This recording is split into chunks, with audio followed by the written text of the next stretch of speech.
बच्चों आज हम लोग बात करेंगे, ठीक है, पौधों में परिवहन का जो टॉपिक चल रहा है उसमें एक प्रश्न बनता है, आज हम उसकी डिटेल में बात करेंगे, ठीक है। सबसे पहले आपको ये पता होना चाहिए, देखिए बहुत सारे तत्व होते हैं, सब लोग ये जानते हैं कि पौधों में या हमारे जीवों के शरीर में बहुत सारे तत्व होते हैं, ठीक है। उसमें से एक तत्व होता है नाइट्रोजन, जो पौधों में भी आवश्यक होता है और जंतुओं में भी आवश्यक होता है, ठीक है। पौधों में नाइट्रोजन तत्व के महत्व तथा कार्यों का वर्णन कीजिए। देखिए ये प्रश्न रहेगा, प्रश्न इस तरीके से पूछा जाएगा कि पौधों में नाइट्रोजन तत्व के महत्व तथा कार्यों का वर्णन कीजिए। तो अब हम इसको देखते हैं कि आखिर नाइट्रोजन होता क्या है, इसका क्या महत्व है और क्या इसके कार्य हैं, ठीक है। इस बात को समझें। देखिए नाइट्रोजन सबसे आवश्यक गुरु तत्व होता है। देखिए नाइट्रोजन के बारे में क्या बताया जा रहा है, ठीक है, कि वो गुरु तत्व होता है। गुरु तत्व का मतलब माइक्रो एलिमेंट्स होता है, इसका मतलब बड़ा तत्व होता है, ठीक है। इस बात को याद रखिए।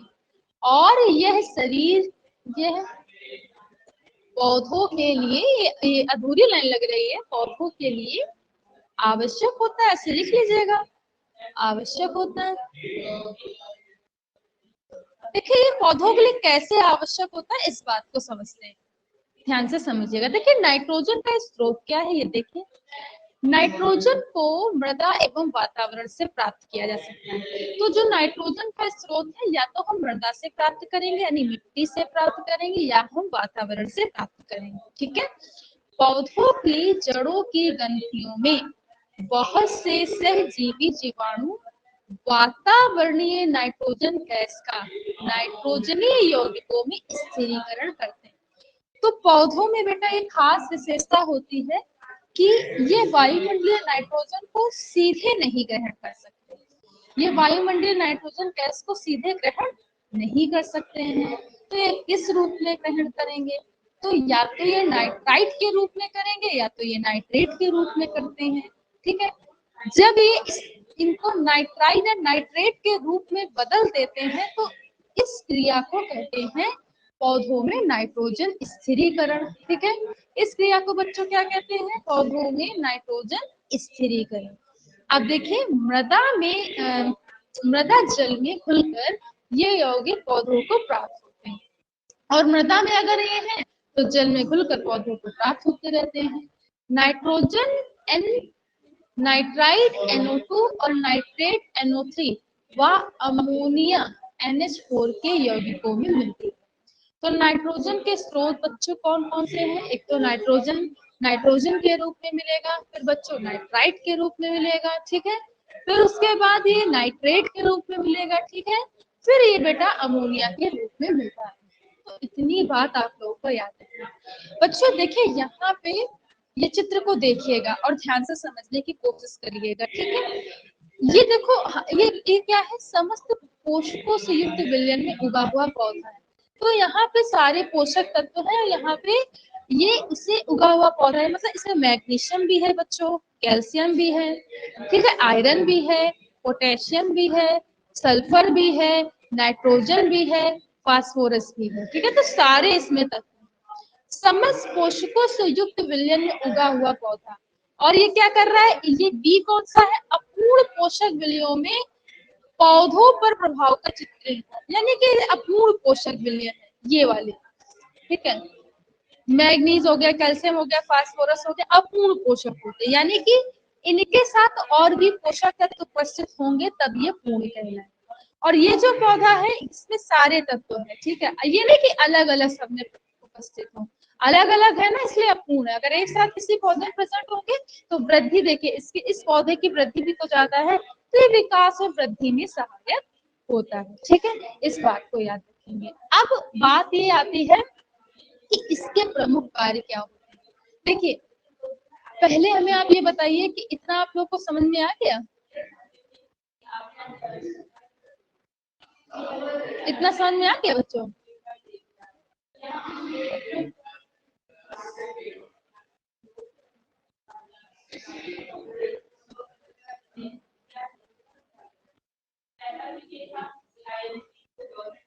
ठीक, उसके बाद देखिए नाइट्रोजन के प्रमुख कार्य। देखिए बच्चों, नाइट्रोजन के जो प्रमुख कार्य क्या होते हैं, जैसा कि मैंने आप लोग को अभी बताया कि जो नाइट्रोजन होता है वो क्या करेगा, पौधों में क्या करेगा, एक तो वृद्धि का काम करेगा, ठीक है। उसके बाद ये क्या करता है, स्थिरीकरण का काम करता है। तो सबसे पहला जो इसका कार्य होता है नाइट्रोजन का, वो देखिए प्रोटीन संश्लेषण के लिए नाइट्रोजन अति आवश्यक होता है। देखिए चाहे पौधा हो बेटा बच्चों, चाहे वो क्या कहते हैं आपका जंतु, ठीक है, दोनों में नाइट्रोजन अति आवश्यक होता है। बिना नाइट्रोजन के कुछ भी नहीं हो सकता।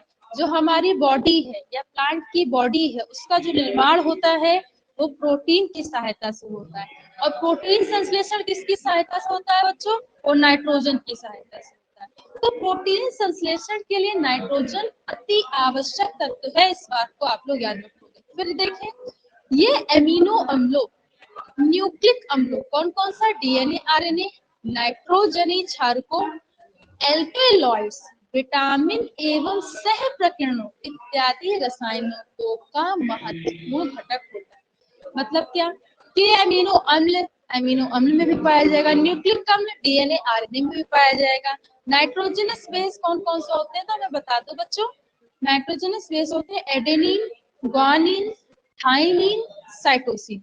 एडेनिन, ग्वानिन, थाइमिन, साइटोसिन इनमें होते हैं। एल्केलॉइड्स में होंगे, विटामिन तथा सह प्रकीर्णों में होंगे। इन सब का एक महत्वपूर्ण घटक होता है। इन सब का क्या होता है बेटा, एक महत्वपूर्ण घटक होता है, ठीक है। बात समझ में आ रही है। अब देखिए तीसरा पॉइंट देखिए, कहता है कि क्लोरोफिल की कोर फायरिंग संरचना और साइटोक्रोम में नाइट्रोजन उपस्थित होता है। देखिए जो क्लोरोफिल होता है उसमें कोर फायरिंग रिंग होती है, एक वलय जैसी संरचना होती है, उसमें भी नाइट्रोजन प्रेजेंट होता है। माइटोकॉन्ड्रिया में साइटोक्रोम पाए जाते हैं, ठीक है। तो साइटोक्रोम ए हो गया, बी हो गया, सी हो गया, एफ हो गया, सॉरी, तो कई प्रकार के साइटोक्रोम पाए जाते हैं, इसमें भी बेटा नाइट्रोजन उपस्थित होता है, ठीक है। तो ये इसके काम होते हैं। आगे देखें नाइट्रोजन के न्यूनता लक्षण क्या होते हैं, मतलब अगर इसमें कमी हो जाए नाइट्रोजन की पौधों में तो इससे क्या पौधों पर प्रभावित मतलब क्या क्या दिक्कतें हैं। तो देखिए ध्यान से समझिएगा। देखिए पत्तियों की जो पीलापन है वो नाइट्रोजन की कमी के कारण होता है। मतलब क्या कि जो पत्तियों का पीलापन आप देख रहे हो वो कैसा है, वो नाइट्रोजन की कमी के कारण। उसकी कमी ये होगी कि जब नाइट्रोजन कम होगा तो पत्तियां में पीलापन सा आ जाएगा, ठीक है। उसके बाद देखिए पत्तियों में हरिमहीनता यानी क्लोरोसिस नाइट्रोजन की कमी से होता है। देखिए पत्तियों में जो हरापन है ना, हरापन पत्तियों में क्लोरोफिल के कारण होता है। तो जब क्लोरोफिल नहीं होगा तो नाइट्रोजन भी नहीं होगा, ठीक है। तो पत्तियां कैसी हो जाएंगी, सीधी सी बात है कि उन्हें पीलापन आ जाएगा, हरी नहीं रहेंगी। सर्वप्रथम ये लक्षण कौड़ पत्तियों में दर्शित होता है। तो जो मतलब कौड़ का मतलब क्या होता है कि जो अपनी मतलब यंग स्टेज से आगे की ओर पहुंच चुकी, ठीक है। ठीक कौड़ अवस्था वो कहलाती, जो बूढ़े पेड़ हो उनकी पत्तियां, ठीक है। तत्पश्चात युवा पत्तियों में दिखलाई देती, उसके पश्चात मतलब पहले जो ज्यादा एज वाले प्लांट्स की पत्तियां हैं उसमें दिखाई देंगी, उसके पश्चात जो कम एज वाले प्लांट्स की पत्तियां हैं उसमें दिखाई देंगी, ठीक है। फिर आगे से देखते हैं। देखिए कह रहा है कि क्लोरोफिल वर्णक की कमी के परिणाम स्वरूप पत्तियों पौधों की पत्तियों में एंथोसाइनिन नामक वर्णक का रंग प्रदर्शित होता है। देखो ध्यान से समझिए, क्लोरोफिल में वर्णक की अगर कमी हो जाएगी, देखिए कोई वर्ण ही नहीं रहेगा, कोई कलर ही नहीं रहेगा, तो परिणाम स्वरूप क्या होता है कि एक और अलग तरीके का वर्णक इनमें प्रदर्शित होने लगता है। इस वर्णक को बच्चों कहते हैं एंथोसाइनिन, ठीक है। इस वर्णक को क्या कहते हैं, एंथोसाइनिन। यानी कि टमाटर आदि जो रंग होता है, ठीक है, वो किसके कारण होता है, एंथोसाइनिन के कारण। तो कह रहा टमाटर आदि पौधों में तना, पत्तियों की शिराओं, पर्णवत में एंथोसाइनिन नामक वर्णक लाल तथा बैंगनी धब्बे दिखाई देने लगते। तो एंथोसाइनिन के कारण क्या होता है कि छोटे छोटे से जो लाल रंग होते हैं, बैंगनी कलर के धब्बे होते हैं, ठीक है, वो इसमें दिखाई देते हैं। फिर आता है कि पौधों की वृद्धि रुक जाती है। देखिए जब भी नाइट्रोजन की कमी होगी पौधों में तो पौधों की वृद्धि रुक जाएगी। क्यों? क्योंकि जितने पोषक तत्व हैं ये हम मतलब हमारे शरीर के साथ साथ पौधों के शरीर में क्या करते हैं, वृद्धि और विकास में सहायक होते हैं। तो जब इनकी वृद्धि ही रुक जाएगी तो फिर क्या होगा, विकास नहीं कर पाएंगे ना। तो जिससे प्रोटीन का निर्माण, कोशिका विभाजन आदि क्रियाएं प्रभावित होती हैं या रुक जाती हैं। तो जब नाइट्रोजन कम होगा ना बेटा तो प्रोटीन का निर्माण भी नहीं होगा, कोशिका विभाजन भी नहीं होगा, सारी क्रियाएं रुक जाती हैं। तो इस बात को ध्यान देना, ठीक है। तो मैं उम्मीद करती हूँ कि आपको ये समझ में आया। देखिए अब आपको क्या एक और मतलब चीजें समझनी क्या कि पौधों में मैग्नीशियम तत्व के महत्व और कार्यों का वर्णन करना है। देखिए सेम जैसे हमने नाइट्रोजन के बारे में पढ़ा ना बच्चों, उसी तरीके से हमें बेटा मैग्नीशियम के बारे में पता होना चाहिए।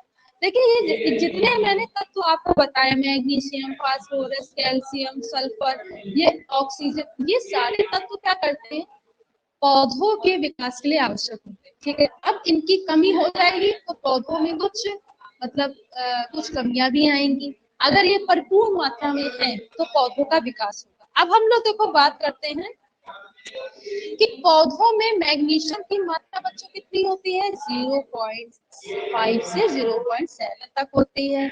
लेकिन अब यहाँ पे भी अधूरा है ये सत्य, लेकिन ये पौधों के लिए आवश्यक होते हैं, लेकिन ये पौधों के लिए आवश्यक है। देखिए पौधों के लिए आवश्यक होते हैं, ठीक है, इस बात को आप लोग याद रखेंगे। देखिए हर तत्व पौधों के लिए आवश्यक होता है क्योंकि फिर वो क्या करेगा, विकास करेगा, वृद्धि करेगा। ठीक है, बात समझ में आ रही। अब मैग्नीशियम का हमें स्रोत देखते हैं। देखिए मैग्नीशियम क्या होता है, मैग्नीशियम मृदा में 3 रूपों से पाया जाता है। देखिए कौन कौन से, एक तो बेटा होता है स्थिर, दूसरा होता है विलयशील और तीसरा होता है विनिमय। ठीक, इन तीनों अवस्थाओं में मैग्नीशियम पाया जाता है। यह द्विसंयोजी मैग्नीशियम Mg+2 के रूप में अवशोषित होता है। तो जब भी अगर आपसे प्रश्न पूछा जाए कि मैग्नीशियम किस रूप में पाया जाता है, उसका नाम आप बताएंगे द्विसंयोजी मैग्नीशियम के रूप में पाया जाता है। ठीक है, मैग्नीशियम की सबसे अधिक उपलब्धता मैग्नीशियम सिलिकेट, ठीक, उसके बाद यौगिकों में होती है। मैग्नीशियम मृदा जो होती है वो मैग्नेसाइट के रूप में, इसका फॉर्मूला बच्चों होता है MgCO3। ओलिविन के रूप में होता है जिसे MgFe2SiO3 कहते हैं। डोलामाइट के रूप में होता है MgCO3CaCO3। तो ये सारे जो तत्व हैं आपने मतलब केमिस्ट्री में भी पढ़े होंगे, डोलामाइट वगैरह, ठीक है। और सभी तो ये जो मैग्नीशियम होता है इन फॉर्म में पाया जाता है, मैग्नेसाइट के रूप में पाया जाएगा, ठीक है, और ओलिविन के रूप में पाया जाएगा, डोलामाइट के रूप में पाया जाएगा। ठीक है, अब देखिए इसके मैग्नीशियम के जो प्रमुख कार्य होते हैं इसको हम लोग बहुत ध्यान से समझेंगे। ठीक है, देखिए मैग्नीशियम के कार्य कह रही है, फास्फोरस के अपरापचय में सक्रिय कारक होता है। देखिए हमारे जो पौधे हैं उनमें क्या होता है कि फास्फोरस भी एक आवश्यक तत्व होता है। ठीक है, जो फास्फोरस होता है वो क्या करेगा, वो भी वृद्धि और विकास के आवश्यक होगा। ठीक है, लेकिन मैग्नीशियम क्या करता है, इनके उपापचय में मतलब इनकी क्रियाओं में सहायता करता है। तो मैग्नीशियम फास्फोरस की मदद करता है कि तुम जाकर के सारी क्रियाएं पौधों में करो। ठीक है, इस तरीके की ये मदद करता है। उसके बाद आगे देखिए, मैग्नीशियम प्रकाश संश्लेषण एवं श्वसन की क्रिया के लिए विक्रो को सक्रियता, विक्रो का मतलब होता है बच्चों एंजाइम, बीकर का मतलब बच्चों होता है एंजाइम। ठीक है, तो एंजाइम को सक्रियता प्रदान करता है। जो भी एंजाइम वहां प्रयोग हो रहे हैं, ठीक, मैग्नीशियम क्या करेगा, उनको सक्रियता प्रदान करेगा। ठीक है, बात समझ में आ रही है। सक्रिय का मतलब उससे कहेगा कि तुम उठो और श्वसन की क्रिया में कार्य करो। ये श्वसन तथा वसा के संश्लेषण की क्रियाओं में आवश्यक होता है। तो जो श्वसन की क्रिया हो रही है बच्चों, जो भी वसा का संश्लेषण हो रहा है, मैग्नीशियम इन सब के संश्लेषण में आवश्यक होता है। फिर आगे देखिए, कह रहा है मैग्नीशियम डीएनए एवं आरएनए के संश्लेषण में भी सहयोग करता है। ऐसा नहीं है कि सिर्फ एक ही चीज में सारी क्रियाओं के संश्लेषण में कर रहा है, मैग्नीशियम जो है वो डीएनए आरएनए के संश्लेषण में भी सहयोग करता है, ठीक है, और राइबोसोम के आकार को बनाए रखने में भी सहायक होता है। जो राइबोसोम का आकार है उसको बनाए रखने में भी सहायक होता है, ठीक। मैग्नीशियम क्लोरोफिल की वलय संरचना का महत्वपूर्ण तत्व या संगठक होता है। जो मैग्नीशियम होते हैं ना, वो क्लोरोफिल की वलय संरचना का महत्वपूर्ण घटक या संगठक होता है, तो इस बात का भी याद रखेंगे, ठीक है। देखो, मैग्नीशियम जो होता है वो अनेक उत्प्रेरकों जैसे कौन कौन से, कार्बोक्सिलेज, हेक्सोकाइनेज, फास्फोरिलेज, ठीक है, डिहाइड्रोजनेज आदि के रूप में क्रियाशील होता है। तो मैग्नीशियम जो होता है वो उत्प्रेरक का काम भी करता है, मतलब किसी रासायनिक क्रिया में भाग लेना और उस रासायनिक क्रिया को आगे बढ़ाना, ठीक है, इस चीज का भी काम करता है। तो उसमें कौन कौन से होता है बच्चों, ये देख लीजिए, कार्बोक्सिलेज हो गया, हेक्सोकाइनेज हो गया, फास्फोरिलेज हो गया, डिहाइड्रोजनेज हो गया, ठीक है। उसके बाद याद रखेंगे, देखिए मैग्नीशियम जो होता है वो क्या करता है, मैग्नीशियम की सांद्रता राइबोसोम में प्रोटीन के संश्लेषण को बांधती है। मतलब जो राइबोसोम की इकाइयां हैं वो प्रोटीन संश्लेषण में भाग ले सके तो उनको जोड़ने का काम मैग्नीशियम करता है, ठीक है, इस बात को याद रखेंगे। उसके बाद देखिए, उसके बाद क्या होता है, मैग्नीशियम क्लोरोफिल का प्रमुख घटक होता है, मतलब क्लोरोफिल के लिए भी सहायक होता है और एंजाइम के लिए सक्रिय कारक होता है। मैग्नीशियम में तो फास्फोरस की भी मदद करता है, क्लोरोफिल के लिए भी सहायक है, ठीक है। ये क्या करता है, एंजाइम को सक्रिय करता है। उसके बाद देखिए, मैग्नीशियम एटीपी के निर्माण में महत्वपूर्ण भूमिका निभाते हैं। देखिए, जो भी एटीपी यानी कि ऊर्जा का निर्माण हो रहा है वो किसकी सहायता से होता है, मैग्नीशियम की सहायता से होता है, तो इस बात को भी आप लोग को याद रखना है। अब देखिए मैग्नीशियम की न्यूनता के लक्षण, देखिए अभी तक हमने पढ़ा था कि नाइट्रोजन में अगर कमी हो जाती थी तो उसमें कुछ विकार उत्पन्न होते थे पौधों में, उसी तरीके से मैग्नीशियम की अगर कमी हो जाएगी तो भी कुछ ना कुछ पौधों में होगा। देखिए, मैग्नीशियम हीनता के कारण पत्तियों में अंतःश्रीय और हरिमीनता आ जाती है, मतलब बहुत ज्यादा क्या हो जाते हैं, छोटे छोटे से इस तरीके के स्ट्रक्चर बन जाते हैं, ये इस तरीके से इंटरवल्स आ जाते हैं। इंटरवल्स का मतलब लंच नहीं होता है, ठीक है, इंटरवल्स का मतलब क्या होता है कि इस तरीके की इंटरवल्स आ जाएंगे, सेक्शंस बढ़ जाएंगे पौधों में। हरिमीनता यानी क्लोरोसिस, यानी कि इनका जो हरापन होगा वो चेंज हो जाएगा, ठीक है, हरे नहीं रहेंगे, ठीक है। उसके बाद देखो, मैग्नीशियम हीनता के कारण पत्तियों में एंथोसायनिन की मात्रा में वृद्धि होती है, मतलब बहुत सारे एंथोसायनिन का जब ज्यादा मात्रा हो जाती है पौधों में तो पौधों में बहुत सारे धब्बे दिखाई देते हैं, कैसे लाल कलर के, ठीक है, और पर्पल कलर के, ठीक इस तरीके के धब्बे दिखाई देते हैं। मैग्नीशियम हीनता के कारण कौन या पुरानी परिपक्व पत्तियों में दर्शित होते हैं, मतलब जो ये लक्षण होंगे वो पुरानी पत्तियां जो हो गई है, बूढ़े वृक्ष की जो पत्तियां हो गई हैं उनको दिखाई देंगी, ठीक है। बात समझ में आई? मैं उम्मीद करती हूँ कि आपको ये समझ में आया।